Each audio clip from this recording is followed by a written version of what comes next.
आचार्य कुंद कुंद के ग्रंथादिराज प्रवचन सार का तत्ववेत्ता डॉक्टर हुकमचंद जी भारिल्ल द्वारा सरल, सुबोध और प्रवाहमय भाषा में प्रवचन संतप्त मानस शांत हों जिनके गुणों के गान में बेबधमान महान जिन विचरे हमारे ध्यान में। ये प्रवचन सार परमागम आरंभ कर रहे हैं। सबसे पहले मैं ये बता देना उचित समझता हूँ, समय सार की टीका का नाम है ज्ञायक भाव प्रबोधिनी। ज्ञायक भाव में त्रिकाली ध्रुव भगवान आत्मा, उसको समझाने वाली टीका है। समय सार पढ़ोगे और जो अपना ज्ञायक भाव है ना, छठवीं गाथा में जो प्रतिज्ञा की है, सातवीं में छठवीं में, तो ये ज्ञायक भाव प्रबोधिनी है। और ये प्रवचन सार की टीका है ज्ञान गेय तत्व प्रबोधिनी। और दोनों के नाम सार्थक हैं, ऐसे अंदाज से नहीं रखे हैं, बहुत सोच विचार के रखे हैं। उसमें तो अकेला अपना आत्मा समझाना मुख्य है, और इसमें समस्त गेय माने लोकालोक और उनको जानने वाला अपना भगवान आत्मा, ये दोनों चीज़ें उसमें समझानी हैं। इसमें गेय समझाना मुख्य नहीं है समय सार में, और प्रवचन सार में गेय और ज्ञान दोनों को समझाना मुख्य है। एक का नाम है ज्ञायक भाव प्रबोधिनी और दूसरे का नाम है ज्ञान गेय तत्व प्रबोधिनी। ये मंगलाचरण है। इसमें पूरी विषय वस्तु प्रवचन सार में क्या आएगी ये बताने का प्रयत्न किया है ना। उसका मंगलाचरण जो प्रवचन सार ग्रंथ है ना, उसका वो करेंगे तो वहाँ अलग है, अभी कुछ अलग। तो ये अब इनमें से देखो, विरोधाभास अलंकार, हर छंद में कोई ना कोई अलंकार इसमें अवश्य है। ये अलंकृत भाषा है ना। अलंकृत भाषा मैंने समझ, जैसे कोई माँ बहन है तो मंदिर जाती है, तीर्थ पे जाती है, शादी विवाह में जाती है, तो सज धज के जाती है, अलंकारों से जो भी उसके पास होते हैं गहने, वो उनको पहन के जाती है अलंकृत, और बाकी वैसे ही रहती है। तो ये छंद अलंकृत हैं। देखो, नित्य निज में ही रहे पर जानते संपूर्ण जग। हे भगवान, आप कैसे हैं कि लीन तो अपने में ही रहते हैं और जानते सारी दुनिया को हैं। अब जो जिसको जानेगा वो उसी में लीन रहना चाहिए ना। जगत का तो नियम यही है। और लीन रहना है क्या? जानना ही तो है। जानना है और जानते रहना, लीन रहना है। किसी चीज को लगातार जानते रहने का नाम है लीन रहना। देखो आता ना, सकल गेय ज्ञायक तदपि निजानंद रस लीन। वो तो उन्होंने अपनी स्तुति में कहा होगा, लेकिन ये प्रकरण है, इसमें ज्ञान तत्व प्रज्ञापन अधिकार है, गेय तत्व प्रज्ञापन अधिकार है। तो आप क्या बताते हैं, क्या सोचते हैं, ज्ञान के बारे में कि गेय के बारे में? है ना। इस टीका का नाम है ज्ञान ज्ञायक ज्ञान प्रबोधिनी। अमृतचंद्राचार्य की जो टीका है उसका नाम है तत्व प्रदीप का। तो ये तत्व प्रदीप का भी गेय की मुख्यता से है। ये गेय को, वो ज्ञायक को समझाने वाला समय सार और गेय को समझाने वाला प्रवचन सार। देखो, नित्य निज में ही रहे पर जानते संपूर्ण जग। जानते शब्द है ना, आदरार्थे बहुवचनम है, जानता भी कह सकते हैं। कौन? सर्वज्ञ परमात्मा है ना, भगवान महावीर हैं, एक है, लेकिन जानते कोई बहुवचन की बात ही नहीं है। आदर के अर्थ में भी बहुवचन का प्रयोग किया जाता है। ये बहुत लोग नहीं जानते हैं आजकल, मारवाड़ी भी नहीं जानते हैं, गुजराती भी नहीं जानते हैं। कैसे देखे बोलेंगे, आ गया तू आ गया माँ साहब। अब वो माँ साहब स्त्री हैं, उनको पुल्लिंग में बोलेंगे, फिर वो उसको बहुवचन नहीं बोल करके एक वचन बोलेंगे। ये हिंदी भाषा सही नहीं है। अपने से बुजुर्गों को हमेशा बहुवचन में बोला जाता है। आप जाएंगे कि नहीं जाएंगे, तो वे बहुत थोड़ी हैं। और अपन कहते तू जाएगा कि नहीं जाएगा, आप जाएगा कि नहीं, ये गलत प्रयोग है। आप आपके साथ जाएगा नहीं आएगा। आप शब्द सम्मान सूचक हैं, तो उसके लिए हमेशा बहुवचन में ही प्रयोग होगा।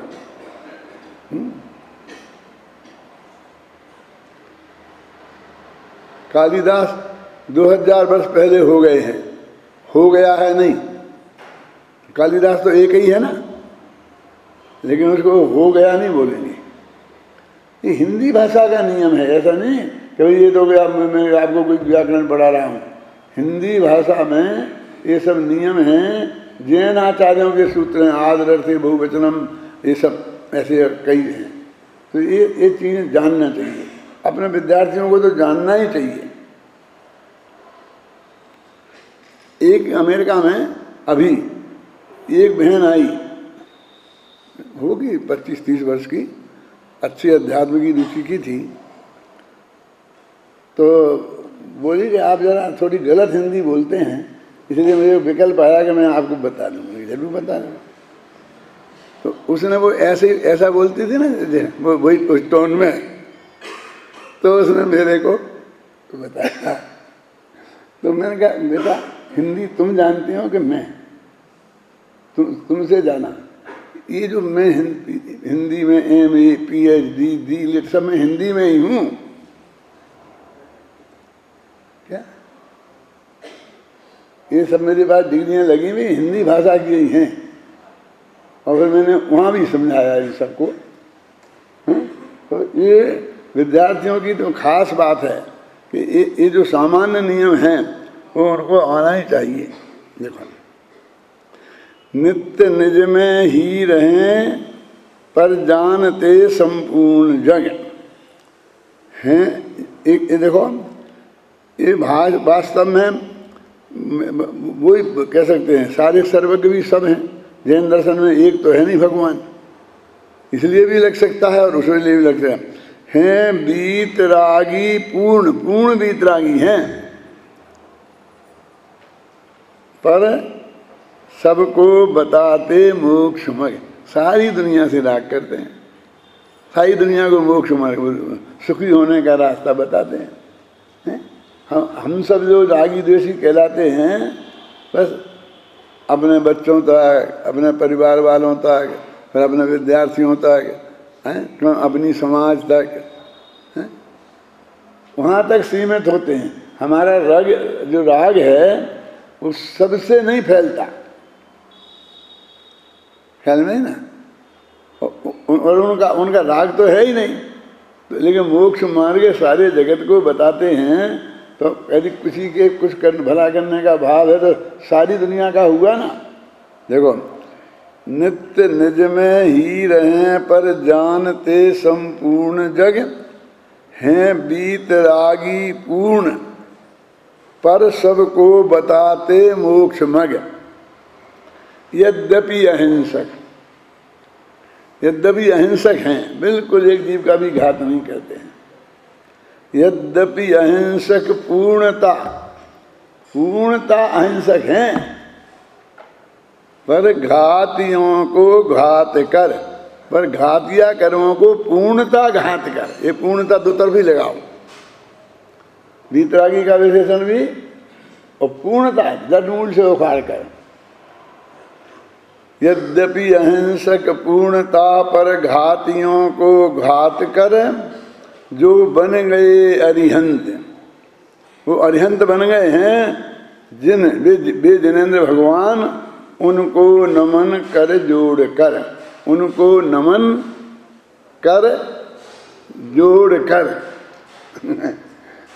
एक कर है हाथ और एक है जोड़ करके क्रिया, है ना। इसमें ये भाषा का सौंदर्य भी है, छंद में, अलंकार में, सब में। तो विद्यार्थियों को सबकी पकड़ होनी चाहिए, इसलिए मैंने ये कहा कि मैं बताऊंगा ये, और नहीं तो रह ही जाएगा। अब पढ़ो एक दफे इस छंद को अच्छी तरह से, जो गलत नहीं पढ़े एक शब्द भी, उच्चारण में भी। हाँ,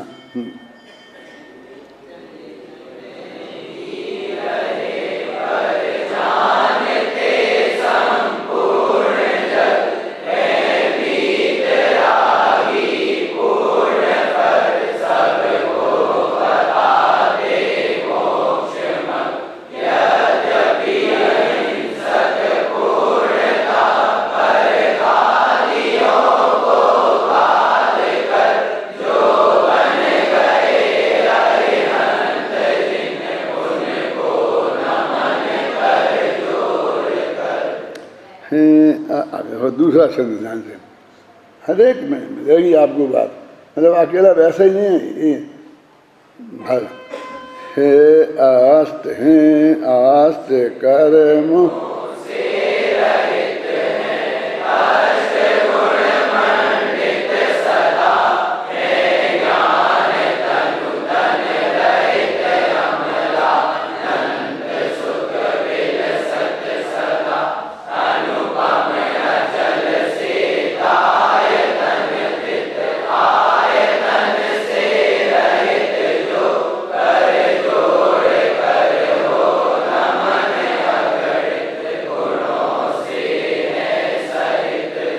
दिमाग चला होगा ना कुछ है?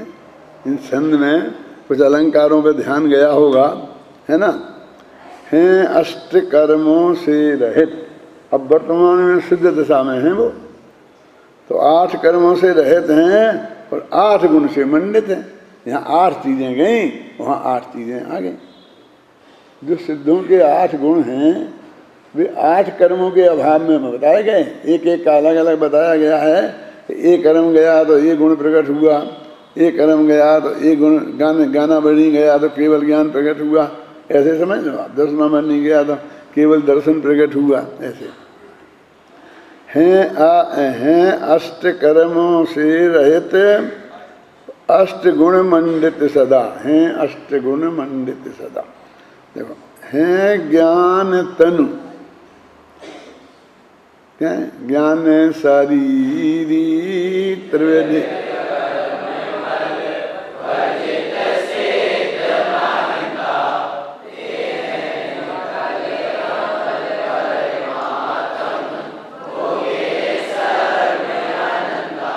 अब देखो ये आया ना इसमें, ज्ञान तनु, ज्ञान ही शरीर है जिनका। सिद्ध भगवान के लिए जो आता है, छड़ा में कई जगह आया है। ज्ञान शरीरी त्रिविधि कर्म मल वर्जित से, है ना। तो ज्ञान शरीरी कहते हैं उनको, माने ये शरीर नहीं है, वो ज्ञान ही उनका शरीर है। ज्ञान शरीरी है, मन तनु मन शरीर, ज्ञान शरीरी हैं लेकिन शरीर से रहित है। देखो, तन रहित, जो तन से रहित होगा फिर वो ज्ञान शरीरी कैसे हो सकता है? ये विरोधाभास अलंकार कहलाता है। हैं ज्ञान तनु तन रहित, अमला, अमल हैं, अनंत अनंत सुख से सदा बिलसत माने शोभायमान होते हैं। हो गया। है ज्ञान तनु तन रहित अमलानंत, अमल हैं और अनंत हैं, और अनंत सुख से सदा बिलसित, सदा शोभायमान हो रहे हैं। और कैसे है? अनुपम अचल सिद्धायतन। अब अनुपम है और अचल हैं, चलायमान नहीं होते। अनंत भगवान तो विहार करते हैं। और सिद्धायतन स्थित आयतन से रहित जो। लगा माथा, कोई बड़ी बात नहीं है। जो तरकीब बता दी ना तो सब निकलेगा। आप तो कहते आयतन से रहित, शरीर से रहित हैं, पर सिद्धायतन, सिद्ध शिला में विराजमान है। सिद्ध शिला है घर जिनका, ऐसे वे घर से रहित हैं।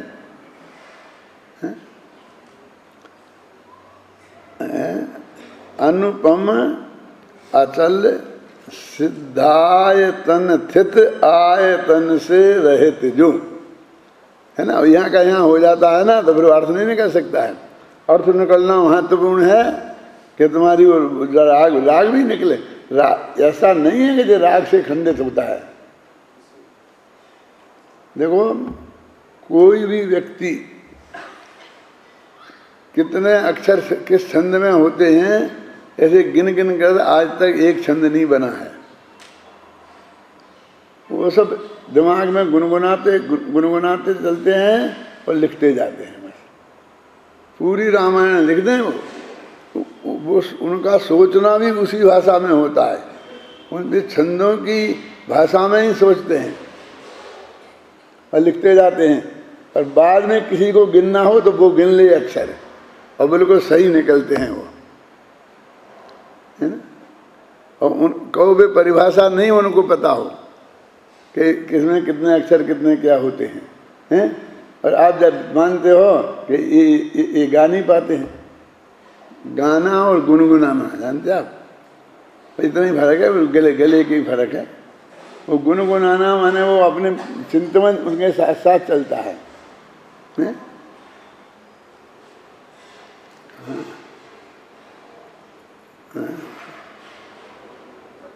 कर जोड़ कर हो नमन, कर जोड़ कर हो नमन ऊपर भी आया था।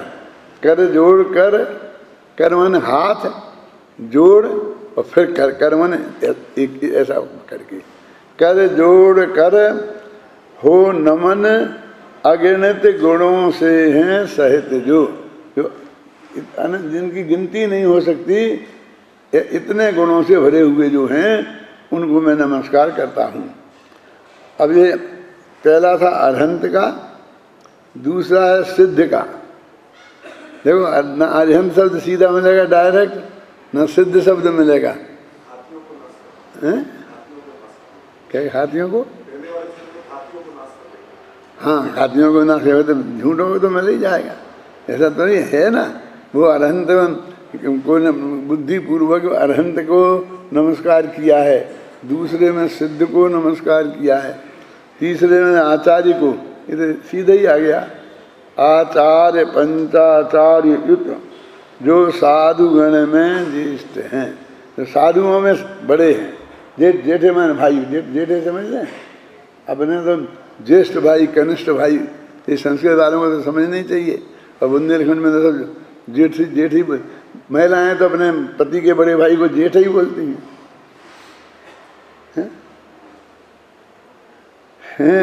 जो आचार्य पंचाचार्य युक्त, पंचाचार्य से सहित आचार्य हैं, जो साधु में श्रेष्ठ होते, सबसे बड़े होते हैं ना, उनको बनाया जाता है। साधु गण में श्रेष्ठ ज्येष्ठ हैं और पठन पाठन निरत, पाठक ज्ञान धन में श्रेष्ठ हैं। देखो वहाँ तो 2 परमेष्ठी में तो 2 छंद और 1 छंद में 3 परमेष्ठी निपटाए।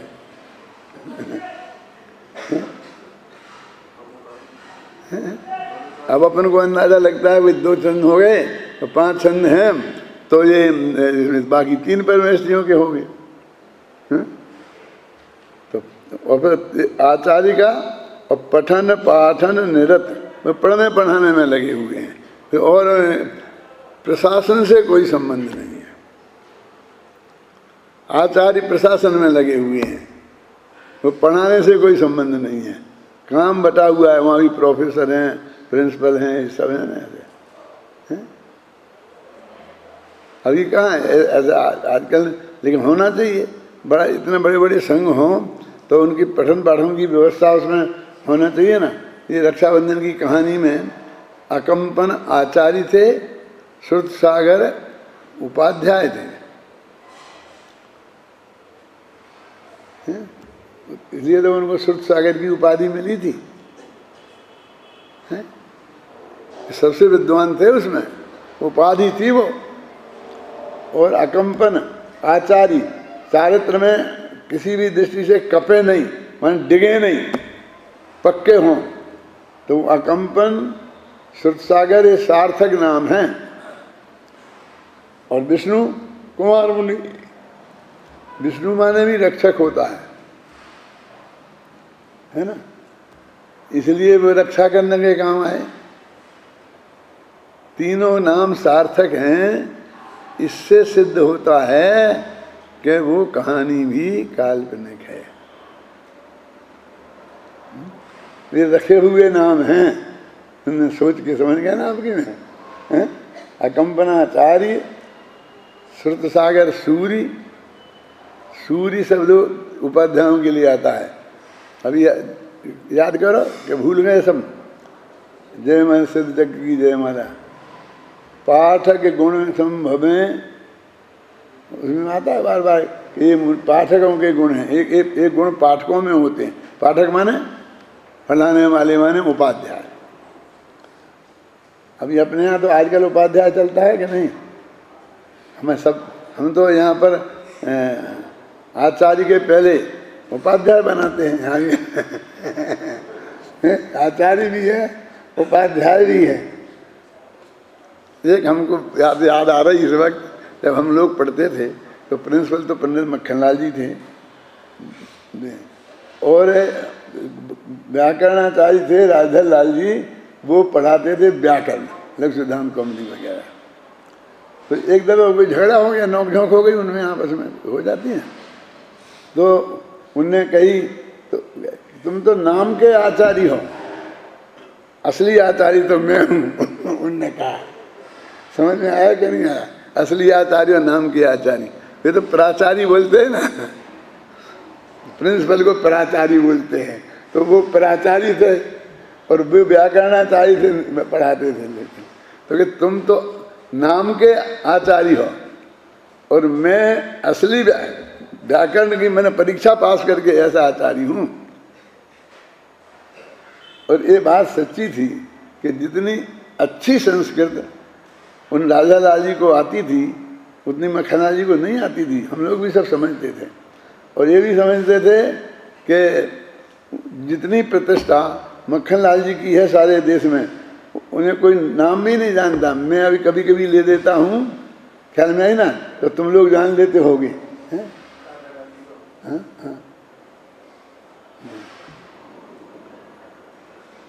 हाँ, अपन कहाँ तक आए?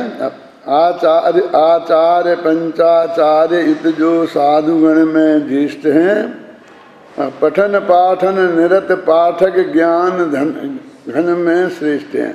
क्या है भैया बोला था तुमने? ये ज्ञान है, ज्ञान धन है ये, है ना? ज्ञान रूपी धन है ना? ज्ञान धन में श्रेष्ठ हैं। वे तो साधु मन चारित्र में श्रेष्ठ हैं और ये ज्ञान में श्रेष्ठ हैं। निज आत्मा में रम, आत्मा में रत, निज आत्मा रत साधुगण। और साधु को क्या करते भैया? वे तो उन्हें कुछ काम नहीं है, कि जो कुछ काम नहीं है वही सबसे बड़ा काम है। आत्मा में लीन होना, इसके लिए साधु हुए में। साधत निज आत्म सदा, ज्ञान ध्यान लवलीन। ज्ञान ध्यान तपु रखता तपस्वी सा प्रशस्ति, है ना? निज आत्मारत साधु गण जो भव जलधि के अंत हैं। संसार समुद्र का किनारा इनके बहुत नजदीक आ गया है, अपने आचार्य और अपने गुरु जी से भी। देखो कितना महान पद दिया है शिष्य वर्ग को। उनका यही काम है, समझे ना आपके। मैंने यहाँ पर एक है ना कॉलोनी, सिटी कॉलोनी, इसमें एक पुस्तकालय बना है, सन्मति पुस्तकालय, तो उसका उद्घाटन हुआ था। तो मैं भी गया था उसमें, मुझे भी बोलने का मौका मिला था। तो मैंने एक बात कही थी, यहाँ बहुत मार्मिक है, इसलिए आपको बताता हूँ कि इस संस्था से 3 प्रकार के लोग जुड़ेंगे। एक तो इसे बनाने वाले, चलाने वाले, इसकी सारी व्यवस्था देखेंगे, खर्चे के लिए पैसे की व्यवस्था करके लाएंगे, हैं, आदमियों को रखेंगे, व्यवस्था ठीक चल रही कि नहीं, जिसे बोलते हैं व्यवस्थापक टाइप के लोग। एक तो वे लोग जुड़ेंगे, और एक वो जुड़ेंगे जो पैसा देंगे, किताबें दिलाएंगे, क्यों उसके बिना काम नहीं, आर्थिक व्यवस्था करने वाले, वे भी जुड़ेंगे, हैं? और दोनों के नाम लिखे जाएंगे यहाँ, कार्यकर्ताओं के भी और पैसा देने वालों के। वो तीसरे वे जुड़ेंगे जो यहाँ आकर के बैठ करके पढ़ेंगे। अब मैं आप सबसे पूछता हूँ, आपसे नहीं पूछ रहा हूँ, उन लोगों से पूछा था। इन तीनों में हमें नंबर देना है 1, 2, 3, समझे ना। पहले नंबर पे हम किसे रखें, दूसरे नंबर पे किसे, और तीसरे नंबर पे किसे। आपको फटाफट कब क्या पूछना, सेठ जी के तो नाम से ही पूरी होगी, तो उधर उनका सेठ जी को नंबर 1 आएगा, तो दूसरे नंबर वो दौड़ धूप करने वालों का आएगा, और तीसरे तो बेचारे बे हैं जो यहाँ बैठ के पढ़ेंगे। मैं पूछता हूँ 12 महीना सबसे ज़्यादा कौन लाभ करेंगे, कौन रहेंगे उसमें? तो वो वही पढ़ने वाले रहेंगे। मैनेजमेंट वाले मैनेजमेंट करके चले जाएंगे, कार्यकर्ता भी दौड़ धूप करके चले जाएंगे, वे ही रहेंगे। लाभ किनको ज़्यादा होगा? उन्हीं लोगों को होगा, क्योंकि ज्ञान उनकी प्राप्ति उन्हें होगी, है ना। कुछ सीखेंगे वे, ये 2 तो सिर्फ मजदूरी करेंगे, इन्हें कुछ तो ज्ञान नहीं होगा। इन्हें जो थोड़ा बहुत यश भी होगा तो वो उनके आने से होगा। ये लाइब्रेरी में जब लोग खचाखच भरे रहेंगे और सीट बैठने को नहीं मिलेगी, तब कहेंगे कि देखो कितना लाभ ले रहे लोग, ये कितना, तब उनका नंबर आएगा। कहीं धन्यवाद धन्यवाद। जब कोई होगे ही नहीं तो कहाँ से आएगा? वो कौन देंगे धन्यवाद? वे ही तो देंगे कि जिनको किताब सरलता से मिल गई है, नहीं होती है लाइब्रेरी तो वो नहीं मिलेगी। इसलिए मैं कहता हूँ कि ये सब लोग जो आज बोल रहे हैं, ये सब कर रहे हैं, उनके ऋणी हैं कि जो इससे लाभ लेंगे, और आप उसके लिए कोई निमंत्रण की जरूरत नहीं है। कोई भी व्यक्ति उससे आकर के लाभ ले सकता है। कहाँ प्रतिबंध है? कहाँ ये है कि हमारा तो साहब एंट्री नहीं है, हमारी तो एंट्री नहीं है। टोटल मेरे स्मारक में हमारी तो एंट्री ही नहीं है, हमें तो कोई पूछता ही नहीं है। क्यों? इससे बढ़िया और क्या बात होगी? आप मंदिर दर्शन करने आए और कोई आपको टोके नहीं दरवाजे पे, पूछे नहीं, मतलब कि तुम कौन हो, कहाँ से हो, काहे के लिए आए हो। जो टोके पूछे पूरा, तो वो तो तुम्हें क्या समझ रहा है? समझ रहे? आप आओ, दर्शन करो, स्वाध्याय करो, पढ़ो, हैं, सब काम के लिए आपके लिए बिल्कुल स्वतंत्र है। तो जो आप एक गांव से वहाँ से आकर के यहाँ पढ़ रहे हैं, इसका पूरा असली लाभ तो आप ले रहे हैं ना, और ये बाकी सब जोड़ रहे हैं। ये बाकी यदि इन्हें कुछ मिलेगा तो पुण्य मिलेगा, धर्म तो होने वाला नहीं। क्या कह रहे हैं आप? वीतरागता की वृद्धि का नाम धर्म है, इसे वीतरागता की वृद्धि कहाँ होगी?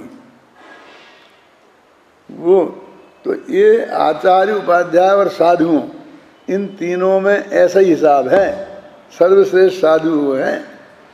एक आचार्य के काल में हजारों शिष्य उनके मुनि मुख चले जाते हैं और वे वहीं डटे रहते हैं। कभी साहब इतना साल से प्रिंसिपल हूँ, इतना साल से फलाना हूँ, इतना साल से बना रहा हूँ, अब नहीं करोगे ज़्यादा कुछ है तो अभी और 2-4 भब्बी बने रहोगे। बहुत बढ़िया काम किया ना इसमें, तो फिर वो आपको मिलेगा काम है।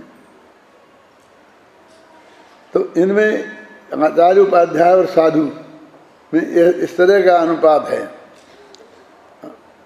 अब निज निज आत्मारत साधु गण जो भव जलधि के अंत हैं, संसार रूपी किनारा जिनका अंत में आ गया है, उन सभी को नित्य नमन जो साधनारत संत हैं। उन्हें थोक के भाव सबको नमन है जो अपनी आत्मा की साधना में लीन है, निज साधनारत संत हैं।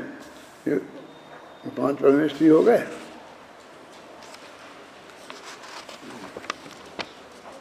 अब ये जो ग्रंथ का है ना प्रवचन सार, अब इस ग्रंथ की, शास्त्र की, देव शास्त्र तो गुरु, पंच परमेष्ठी में देव और गुरु तो आ जाते हैं और शास्त्र रह जाता है, और शास्त्र में तो लिख रहे हैं।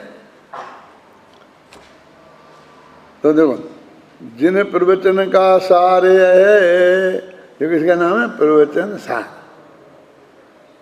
क्यों है कि जिनेंद्र भगवान की दिव्य धुनी का सार है, इसमें आया है, इसलिए प्रवचन सार है। उनने कोई प्रवचन किए थे और उन्हें लिख करके और फिर छपा दिए हैं, इसलिए प्रवचन सार है, ऐसा नहीं। ऐसा प्रवचन रत्नाकर जैसा प्रवचन रत्ना नहीं है, समझे ना, ऐसा नहीं है। जिन प्रवचन का सार है, प्रवचन सार महान, इसलिए इसका नाम प्रवचन सार पड़ा है। और इसमें के अध्ययन मनन से प्रगट आत्मज्ञान। तत्वार्थ सिद्धांत सम्य दर्शन है, तत्वार्थ का असली सिद्धांत, असली ज्ञान तो इस प्रवचन सार नामक शास्त्र में है। समय सार में पढ़ोगे तो गायक गायक गायक गायक, और यदि कहीं नाम आएगा गे का तो ना के अर्थ में आएगा, बस खत्म। ये नहीं में, ये नहीं में, ये नहीं में, मैं अजीब नहीं में, आश्रम नहीं में, बंधन नहीं में, निद्रा नहीं में, मोक्ष नहीं, सब नहीं आएगा, एक भगवान आएगा। अब हमको ऐसा लगता है कि ये कहाँ अर्थ निकाला, अरे क्लियर सारे अध्याय लिखे हैं और उसमें हर एक अध्याय में निषेध किया है। मोक्ष अधिकार में आपने मोक्ष आत्मा में है, मोक्ष आत्मा को चाहिए, तुम्हें कैसे मिलेगा, ये कहीं कुछ नहीं है। मोक्ष अधिकार में क्या लिखा है? मोक्ष आत्मा नहीं है। ये लिखा है। मोक्ष अधिकार की शुरू की गाथा में क्या लिखा है परमात्मा? कि मैं कर्मों से बंधा हूँ, ऐसे चिंतन से बंध का नाश नहीं होगा।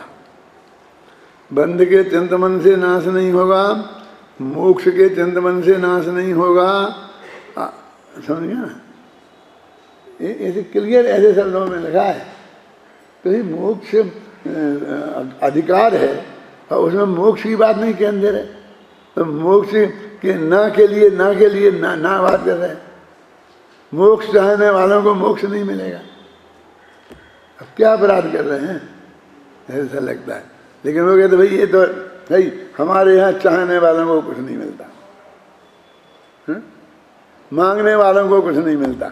अब आज ये कहना मुश्किल है। संवेद शिखर में मैंने एक वाक्य कहा था, भाई मोक्ष गए ना, कभी छोड़ के गए, ऐसे गए, तो 4-5 जगह से अब आ गए थे बातें लेकर के, कहीं साहब ये ऐसा यही कह रहे।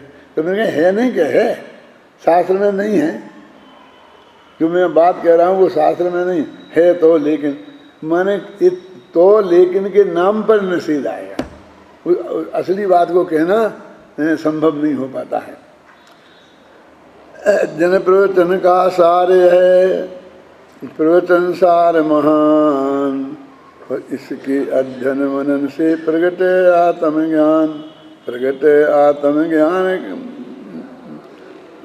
भीग जावे निज अंतर, निज में ही रम जाए ध्यान जो करे निरंतर।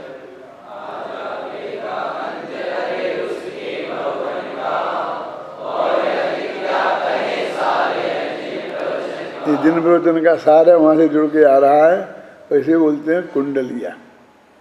एक कुंडलिया छंद जो जहाँ से शुरू हो और वहीं पर लौट के आ जाए, ऐसी ऐसी कुंडली मार के,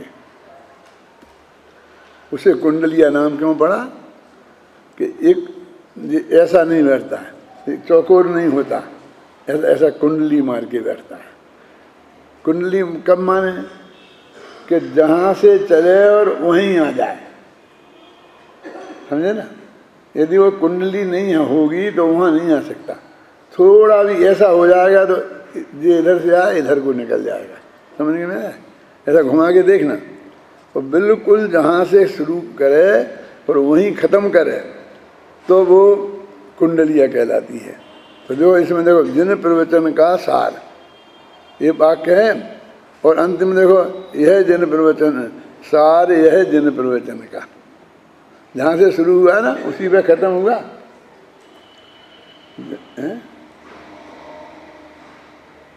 ये कुंडलिया का एक नेचर ही है। और कुंडलिया एक दोहा और एक रोला, ये दो छंद मिला दो तो कुंडलिया बन जाती है। अब कुंडलिया की परिभाषा याद नहीं करनी है, दोहे की कर लो, रोला की तो उसके पहले पढ़ाई दिए जाते हैं, वो हो ही जाते हैं।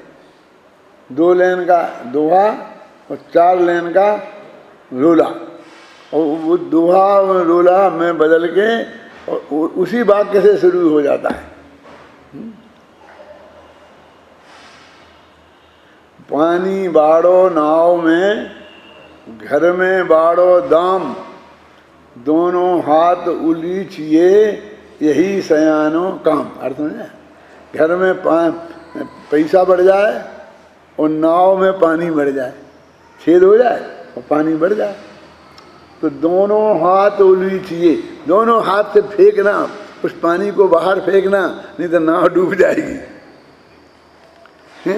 तो ऐसे पैसा बढ़ जाए तो ऐसे दोनों हाथों से उलीचना, सबको देना, नहीं तो समझ लो कि वो नाव को डुबा कर चला जाएगा। अब दोनों हाथ उलीचिए यही सयानो काम। अब कुंडली मार रहा है, सांप कुंडली मारता है ना, यही सयानो काम राम को सुमरन कीजे। अब ये लोला में बदल गई, वाक्य वही का वही, पूरा शब्द एक लाइन है ना, यही सयानो काम राम को सुमरन कीजे। और अंत में जाके कहेगा तो उसने क्या था, घर में बाड़े दाम में पानी बाड़े, तो अंत में फिर वही पानी बाड़े नाव में आ जाएगा लौट के। ऐसा ये कुंडलिया है ना। देखो जिन्हें प्रवचन का सार, यह जिन प्रवचन का सार, जिन प्रवचन का सार, प्रवचन सार महान, जिन प्रवचन का सार यह प्रवचन सार महान, इसके अध्ययन मनन से प्रगट आत्मज्ञान। प्रगट आत्मज्ञान बदल गया ना, वही शब्द से प्रगट आत्मज्ञान भीग जावे निज अंतर, निज में ही रम।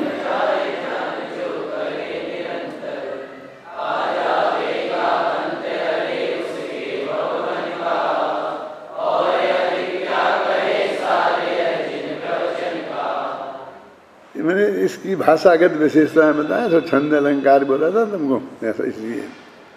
अर्थ तो समझ में आ गया ना, क्लियर है कि जिन प्रवचन का सार है ये महान ग्रंथ है, इसके अध्ययन से, मनन से, चिंतन से आत्मज्ञान प्रकट होता है। ऐसा नहीं है कि ये तो ज्ञेय का शास्त्र है। हमारे मतलब मुमुक्ष समाज में भी कुछ दिन ऐसे आ गए थे बुरे कि जब कोई बात ये कहने होती कि ये तो बात उपेक्षणीय है, इसमें कोई दम नहीं है, ये तो प्रवचन सार की बात है, ये बात तुम क्यों कर रहे हैं, ये तो बात करना ही लायक नहीं है। भाग्य की बात के वही आचार्य, मूल ग्रंथ के लेखक, वही टीकाकार हैं, और उनमें और हम लोग को ये कितना है और ये कितना उपाधि। अब इनने ये कहाँ कहा कि ये ज्ञेय तत्वों के कल्याण का शास्त्र है, ये लिखा ना, ये ज्ञेय तत्व के कल्याण का सार नहीं है, ये तो उसका सार है, ध्यान लगा, आत्मा का सार है ना। ज्ञान के हाँ कहाँ पढ़ रहे थे अपन, प्रगटे आत्म ज्ञान भीग जावे निज अंतर, अपना अंदर हृदय भीग जाता है, निज में ही रम जाए ध्यान जो करे निरंतर। इसका जो ध्यान करेगा वो अपने में रमेगा, ऐसा नहीं कि ज्ञेय में रमेगा। आ जावेगा अंत अरे उसके भवन का, और अधिक क्या कहें सार यह जिन प्रवचन का। आप देखो, ज्ञान के प्रज्ञापन इसमें किया गया है, देखो उसका जो रोरा था ना, उसी से मिलता हुआ फिर पांच छंद है, जैसे जैसे वो कुंडल की चल रही हो। ज्ञान गेय प्रज्ञापन इसमें किया गया है। अभी ज्ञान गेय प्रज्ञापन ऐसा स्पष्ट ये दूसरे अधिकार का नाम है कि नहीं है, इसलिए ज्ञान गेय प्रबोधनी टीका, समझ में आई ना, क्योंकि ज्ञान के साथ गेय को उतनी महिमा महत्व दिया है, गेय के साथ ज्ञान को भी उतना ही महत्व दिया है। ज्ञान गेय प्रज्ञापन इसमें किया गया है। प्रज्ञापन जानते हैं, विशेष रूप से उसको प्रकट करना। ज्ञापन होता है, ज्ञापन होता है, अखबारों में ज्ञापन निकला है, विज्ञापन, ज्ञापन माने सारे जगत के सामने प्रसिद्ध करना, उसको विज्ञापन बोलते हैं, ज्ञापन बोलते हैं। माने कोई छिपाने की चीज़ नहीं है, ढोंढी पीट के सारा जगत जाने, इसका नाम है ज्ञापन। और उसमें बढ़िया से बढ़िया बात हो तो उसका नाम प्रज्ञापन। प्राजो लगाते हैं उपसर्ग, वो अच्छाई के लिए लगाते हैं। तो ज्ञान गेय प्रज्ञापन इसमें किया गया है, और आचरण मार्ग निरूपित किया गया है। तीन अधिकार हैं इसके, एक ज्ञान ज्ञायक, क्या नाम, ज्ञानाधिकार नहीं, ज्ञान तत्व प्रज्ञापन, फिर ज्ञेय तत्व प्रज्ञापन, और चरणानी योग सूचक चूलिका। और आचरण मार्ग निरूपित किया गया है, इन्हें जानकर जीवन इनसे आत्मसात हो। इन्हें जानकर इनसे जीवन आत्मसात हो, इस विचार से, इस चिंतन से। वो पुद्गल से आत्मसात हो जाएगा अर्थ नहीं है, ये जो चर्चा है, समझे ना, आत्मसात हो, समझ लीजिए तो निश्चित ही आत्म प्राप्त हो। आत्मा की प्राप्ति का एकमात्र उपाय ही है। प्रवचन सार में स्वाध्याय की जितनी महिमा गाई है और किसी शास्त्र में नहीं है। आगम चेठा जेठा, ये पंक्ति इसी की है, और स्वाध्याय करना चाहिए, बस इसलिए स्वाध्याय करना चाहिए। ऐसी सीधी सीधी पंक्तियाँ स्वाध्याय की प्रेरणा देने वाली इसमें मिलेंगी। आप फिर दोहे आए हैं, ज्ञान तत्व निज आत्मा सब जग जाननहार, ज्ञेय तत्व निज पर सभी इस जग के आधार। आत्मा अकेला ज्ञान तत्व है। ज्ञान तत्व अधिकार में तो आत्मा का वर्णन है, वो तो ठीक है। तो आत्मा में शुद्धोपयोग, शुभोपयोग और सुख अधिकार और ज्ञान अधिकार, चार अधिकार हैं। तो एक ज्ञान तत्व विज्ञापन में 4 क्यों लिए? अब ज्ञान तत्व में ज्ञान तो लेंगे ही, और ये सब हम सुख प्राप्त करने के लिए करते हैं। इसलिए ज्ञान अधिकार और शुभोपधिकार, क्या नाम, ज्ञान अधिकार और सुख अधिकार, ये 2 अधिकार तो इसमें आ गए। और फिर कहा ज्ञान का कारण कौन है? तो कहा शुद्धोपयोग। ये पहले शुद्धोपयोग आ गया, और उसमें ऐसा दिया है कि वो पूछते हैं कि जो तुमने सुख बताया कि संसार में ज्ञान और सुख मिलेगा इससे, लेकिन एक सुख और है इस जगत में, जिसे दुनियादारी का सुख कहते हैं, जिसे दुनिया असली में सुख मानती है, जिसके पीछे दुनिया पागल हो रही है, वो काय से मिलता है? वो शुभोपयोग से मिलता है। तो उसमें इस तरह की ये 4 बातें आ गई हैं। हो गया भाई, अभी सुबह तो कल करेंगे बाकी की बात।